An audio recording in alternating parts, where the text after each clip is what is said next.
Et hello everyone, I am Renaud Faneuf. I want to share a reflection with you today. That is a reflection that I offer to men, men of every nation in the world. I would say for every human being, right? For everyone is not only for men. But why do I dedicate that video for men? It is because, as we know, our identity comes from nature, our own nature, and comes from our culture, how we are raised, how we grow in the world, and how do we learn to be ourselves. And how do we learn to be ourselves as human beings, as men, as women, as non-binary people, as anyone we are. We learn to be ourselves. And the topic I want to share is about being vulnerable, letting ourselves be vulnerable. It's a topic that is often difficult to approach, and it may be for everyone, probably is. Why why is it possible that is such a difficulty for man to open ourselves and be vulnerable? I want to touch this today. I think there is many reasons, right? Right? But probably I will speak more about cultural aspects of how we are raised, and yeah, what is the interpretation, the self identification we enter in when we are already maybe a child, a teenager, but that probably becomes even more stronger when we become actually a man, an adult. And so it's about emotional stuff, right? Being vulnerable, um, usually you're not being vulnerable or showing vulnerability when you are very strong, right? When you feel strong and confident, um, it is not the idea that we have of vulnerability. Vulnerability is more about showing our more difficult aspects. What is there that um, may be difficult for ourselves or may be difficult for other to receive. Especially if we want to be polite or we don't want to hurt someone, or even maybe we don't want to hurt ourselves. We prefer to protect ourselves from being hurt. And sometimes we have sometimes, or is it most of the time, um, there is a barrier. We think that being vulnerable makes us maybe more weak. Um, Maybe we can be attacked. No, we can be attacked if we are showing vulnerability. I think uh, already we can speak about div- diverse things, but like between men, there can be a rival rivalry. How do we say that? We can feel that we are in competition each with each other. We have to show that we're strong. Have to show that we are capable of doing things, and so showing our weakness between men can be a trigger, can be a challenge. I did, for myself, experience many times to be in circles of speaking, like of sacred speaking, sacred listening between men. I did experience with in a mixed circle too. What is different between men, I guess, from my experience, is that um, it gives us the possibility to be together and together with that difficulty of showing emotions, that difficulty to take off the mask, right? The mask that we put to ourselves to show our strong identity of man. Obviously, many men will not recognize themselves in that kind of cultural threat or in that kind of stereotype, I could say. So some men will define themselves or identify themselves not necessarily as being weak, but as being in some way different or opposed to the major stereotype, the dominant stereotype of the man that would be proactive, straight up forward, going up for action, right?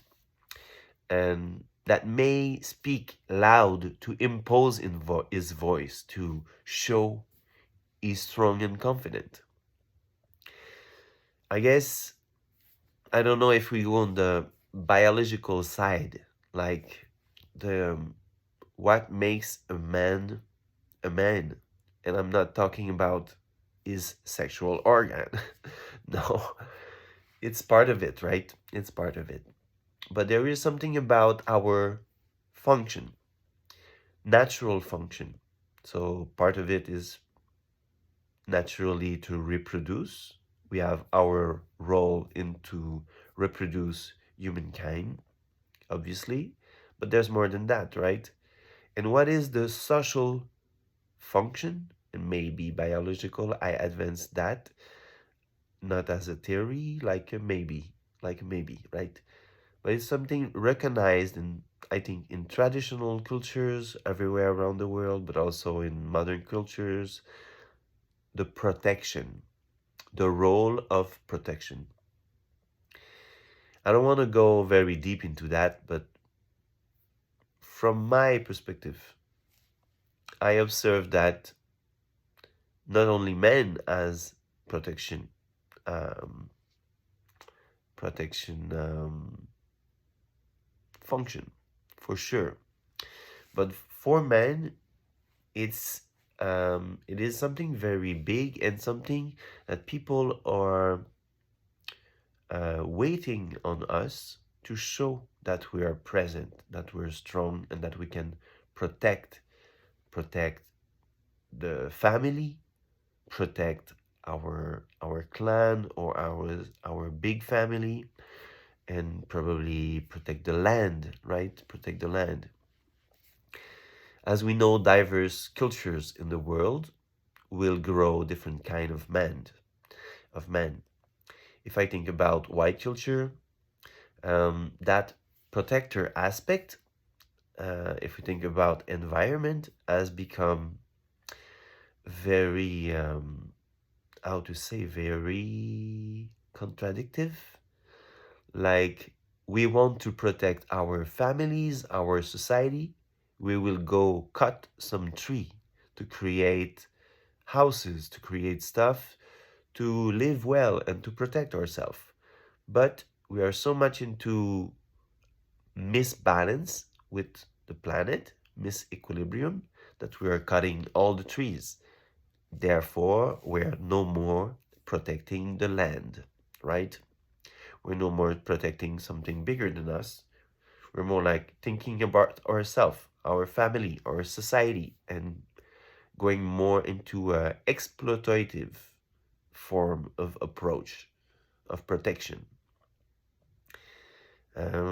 If I think another example that is more like um, a macro size example, uh, I live in Canada. I live in Quebec.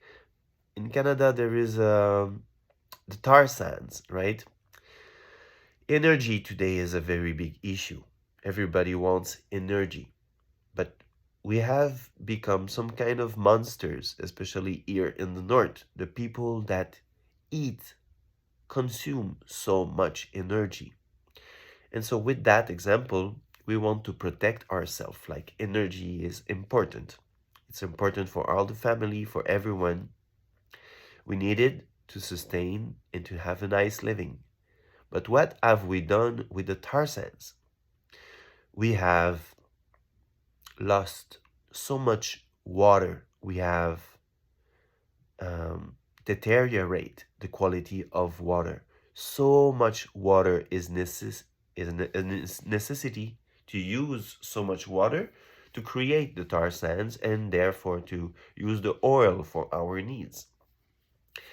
It's another example on the macro level of how we can question, for example, in white culture, what is the role of being protecting the land, protecting the very big, very big, I would say, interrelativeness. Not sure how to point it, but just the big picture, right?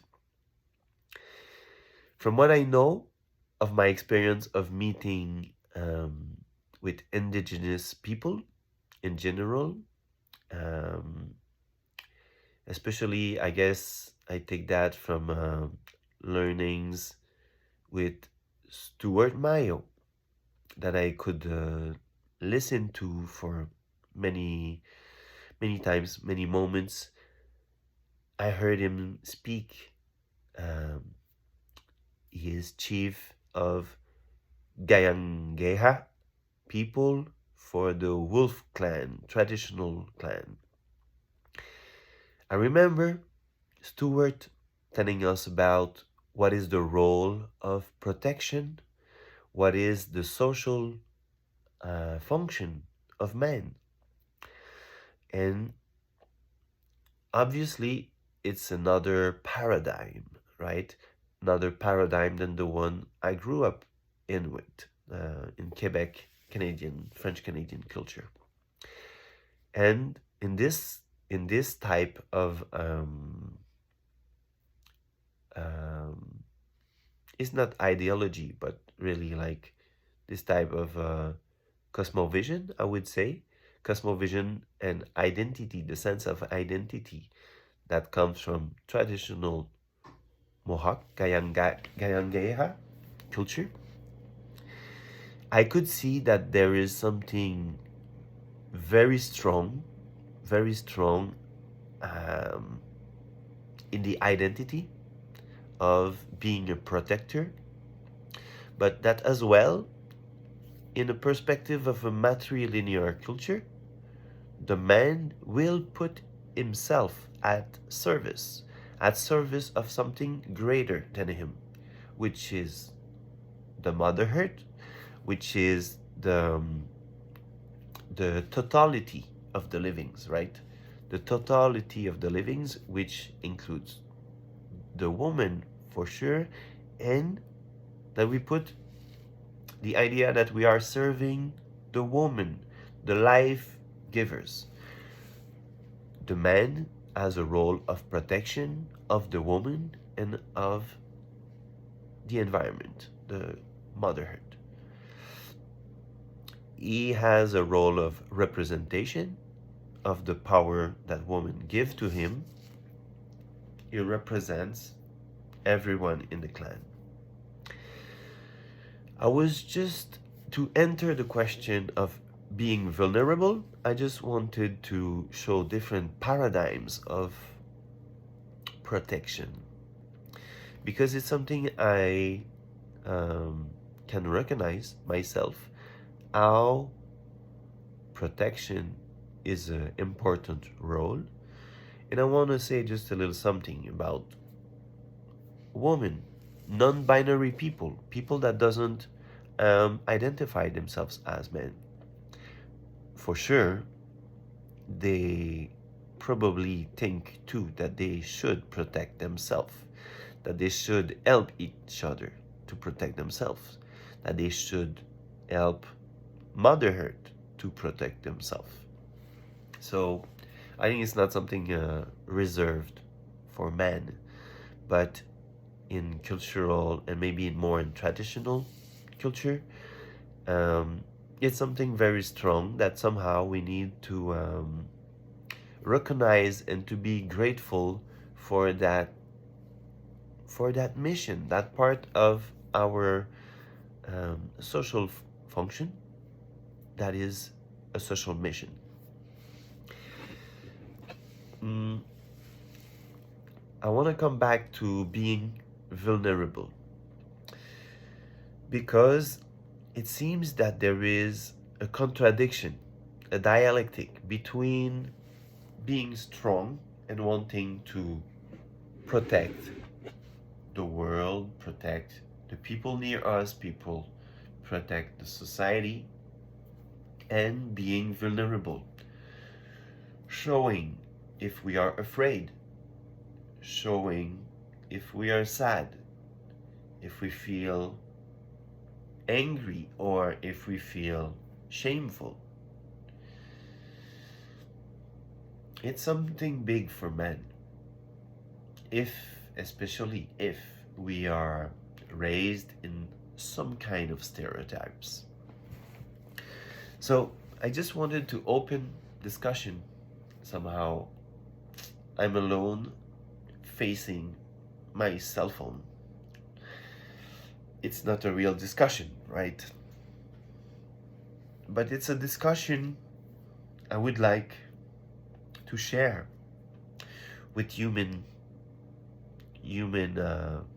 with humankind, but with my brothers and sisters, and especially with men, men of every culture, white men, men of color, indigenous men, all of us. Being vulnerable is a danger. No, it's a potential danger. Some things that comes up, an emotional sensation of there could be a potential danger coming out of it. It could be simply from being judged, or like not being accepted in what we show. It could be we could be afraid of being criticized or pointed out as not being a good man, not being strong enough. That's one of the biggest, I guess, stereotypes, right? But how much important is it to create space where we can be truly ourselves? I believe that being able to cry for a man, being able to face our fears, is very, very huge importance. If we're not able to cry, what does it mean? It's possible that some men do not cry and that they're just well like that. Hmm? But most probably, what I believe is that men cry alone, or men don't cry. For myself, I can say, last month I cried a lot. I'm not ashamed to say it. Why did I cry? I cry because I opened myself to my emotional life. I cry because I want to take a risk. I want to take a risk, the risk of being true, the risk of sharing fears, the risk about sharing what makes me sad, or about what makes me feel shameful. And in the field of personal growth, it's really important to let ourselves go to the depths of what is there, to connect with what we could have tendency to repress or to put down. Because we know at some point we need to be true to ourselves to reach the maximum potential of our life mission, of our identity, of our potentiality. Like, what is there for me in my life? If I want to emancipate myself, if I want to grow, I want to become a better person, I must enter in contact with what is there, and not only my awareness, what I'm conscious about, but everything under the lake, I would say, under the earth, in the unknown, the energetic field of the unknown, there inside of us. So yeah, I, myself, Renaud Faneuf, son of Lucie Legault, daughter of Claire Urtubise, myself, with all the ancestors behind me that could bring me to life, and obviously with all my ancestors on each side, mother side, mother side. Did I say mother 2 times? Father, mother. I want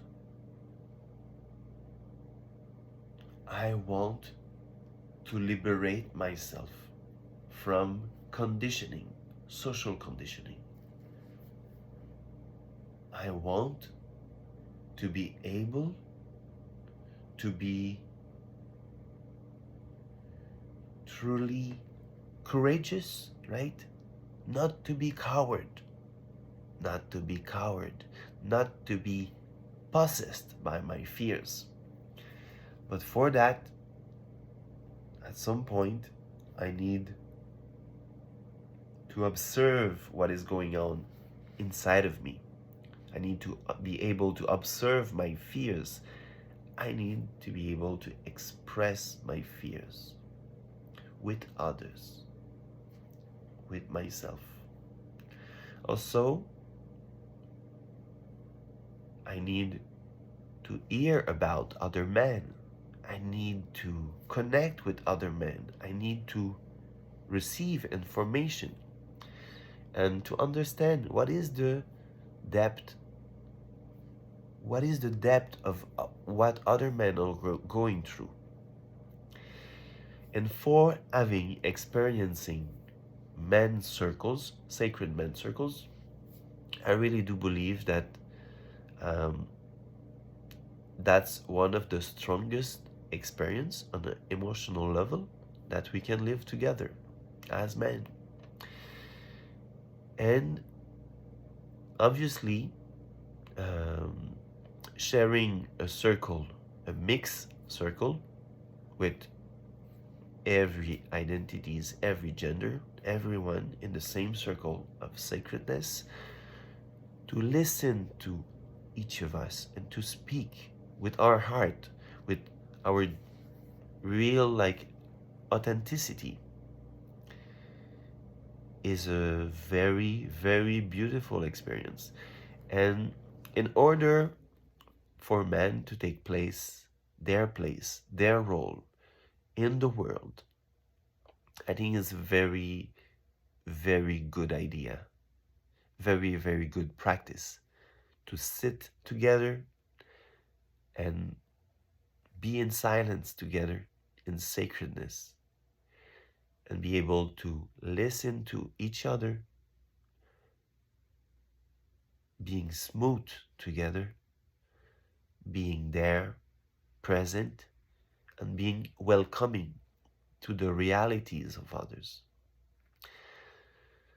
So, yeah, I guess in that reflection today, I wanted to point out my need for being true and my need to create spaces where I can show my vulnerability and I can help others to be true as well, to express their vulnerability if they want. Obviously, in a in an approach where we're not we're not forced to do that. We choose it. We choose it. We choose to be present, and we choose what we will let express from our mouth.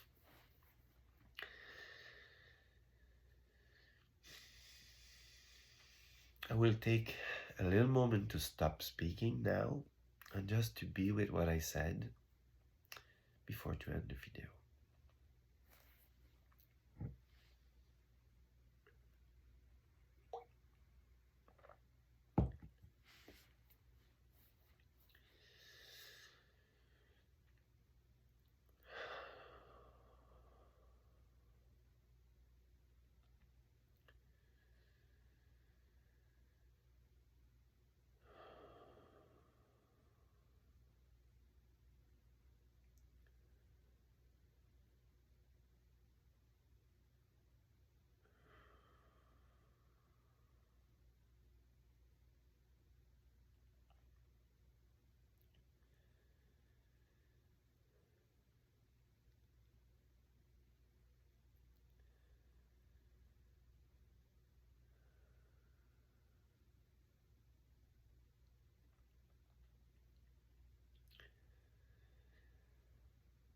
So thank you.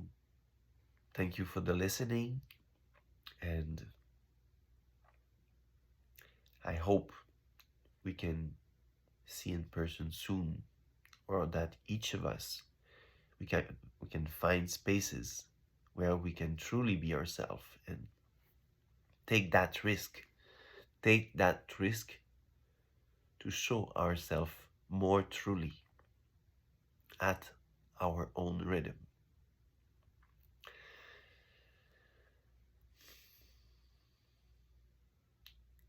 Good luck and good work with emotional release this year, 2023. Hey, see you next.